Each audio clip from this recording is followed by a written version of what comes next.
A wealthy man in the year 135 CE faced a choice: spend his fortune on power or spend it on something that wouldn't obey him. Celsus Polemaeanus was a Roman senator, the kind of man who could buy influence, command legions, or bankroll his own political ascent. He had the capital, he had the connections, but he made a decision that still puzzles us today. He decided to build a library, not a palace, not a monument to his name in marble and conquest, a building designed to preserve and distribute knowledge to anyone who walked through its doors. So why did a man with everything choose to build something he couldn't control? The answer lies in understanding what Celsus knew about power and what he'd learned about its limits. He'd served Rome in the military. He'd held high office. He'd accumulated wealth beyond most people's ability to imagine. But he'd also watched empires shift, seen power consolidate and scatter, observed how quickly a man's name fades once he's gone.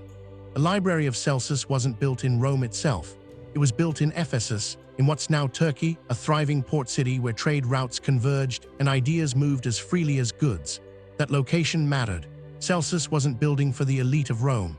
He was building for the merchant, the scholar, the slave who'd learned to read, the young person hungry for something beyond their station. He was betting that knowledge, once distributed, couldn't be undistributed. Here's the strategic move. Celsus didn't just donate money. He engineered the building itself as a teaching tool. The library stood 3 stories high, roughly 45 feet tall, but the facade was deceptive. Windows were small and positioned to minimize heat damage to the scrolls inside. The shelves were built into alcoves in the walls, a design choice that protected the collection from moisture seeping up from the foundation. Every architectural decision was made under pressure to solve a problem he'd identified. How do you preserve knowledge for centuries, not decades? The library held roughly 12,000 scrolls, the third largest collection in the ancient world, behind only Alexandria and Pergamon. That's a staggering number for the time. 12,000 documents, each one painstakingly copied by hand. Celsus understood what few people grasp even today. Information is only valuable if it survives long enough to be used. He counted the cost in years, not gold pieces. Here's where the Stoic principle emerges, the one that separates Celsus's decision from mere philanthropy. The Stoics taught that the only thing truly within your control is your choice, your judgment, your character. Everything else, wealth, reputation, power, can be taken from you. Celsus accepted this. He knew his name would fade. He knew his political influence would end. So he invested in something that transcended personal power, a system designed to outlast him. The building's design itself embodied this philosophy. The main reading room faced north, away from the harsh Mediterranean sun. Marble covered the interior walls, not for decoration, but because marble resists decay. The entrance had a double-door system that created an airlock, reducing temperature swings that could damage the scrolls.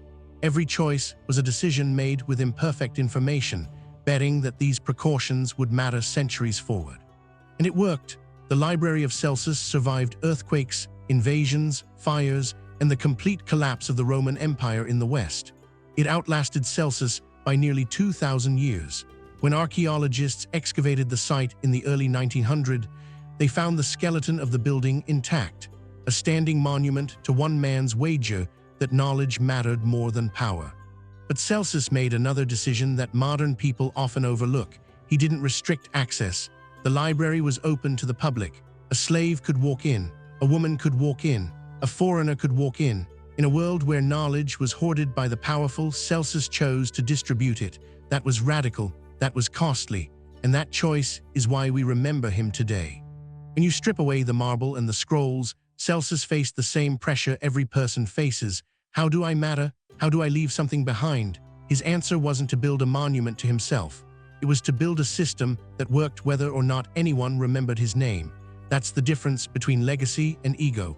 One requires you to be remembered. The other just requires that something true survives. The Library of Celsus teaches us something practical. The most enduring power isn't the power to command others. It's the power to distribute what you know. Celsus had the resources to build armies. Instead, he built a space where knowledge could move freely. He counted the cost, in time, in materials, in the risk that it might not survive, and he paid it anyway. That's not charity. That's strategy for a life that matters beyond your own lifespan. Subscribe for more reflections on how ancient thinkers solved problems we still face today.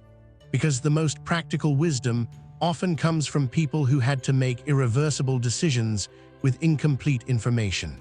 Subscribe for more reflections on how ancient thinkers solved problems we still face today, because the most practical wisdom often comes from people who had to make irreversible decisions with incomplete information.